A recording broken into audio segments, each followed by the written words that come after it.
ఇప్పటి వరకు గోపిచంద్ తీసిన సినిమాల్లో టాప్ 3 ఎక్స్పెరిమెంటల్ మూవీస్ ఇవే. ఇందులో ఫస్ట్ మూవీ మాత్రం అబ్బా సూపర్. నెంబర్ 3 ఒకడున్నాడు. ఇందులో విలన్ అండ్ హీరోది same blood group, Bombay blood group, and ఇది very rare blood group. Villain కి హార్ట్ ట్రాన్స్ప్లాంట్ చేయకపోతే చనిపోతాడని, అదే బ్లడ్ గ్రూప్ తో ఉన్న వారి హార్టే కావాలని హీరో వెంట పడుతూ ఉంటారు. ఇంకా హీరో ఎలా తెలివిగా వాళ్ళని దెబ్బ కొడతాడన్నది సినిమా. నెంబర్ 2 గౌతమ్ నంద. ఇందులో గౌతమ్ అండ్ నంద ఒకేలాగా ఉంటారు. ఒకరు రిచ్, ఇంకొకరు పూర్. ఇద్దరికి వాళ్ళ లైఫ్ స్టైల్ పట్ల ఇంట్రెస్ట్ పోయి ఇద్దరి పొజిషన్స్ మార్చుకుంటారు. దానివల్ల తర్వాత ఏం కాన్సిక్వెన్సెస్ జరిగాయి అన్నది సినిమా. బ్రతకలేక మీరు బ్రతకటం ఇష్టం లేదు. నెంబర్ 1 సాహసం. ఇందులో హీరో ఒక సెక్యూరిటీ గార్డ్ గా పనిచేస్తాడు.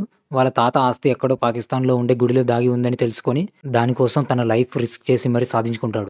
నాది కానిది ₹1,00,00,000 నాకు నాది అన్నది ₹10 కూడా దొరకను. మన టాలీవుడ్ ఆడియన్స్ చాలా పెద్ద మనసుతో ఈ 3 సినిమాల్ని ఫ్లాప్ చేసి దొబ్బారు.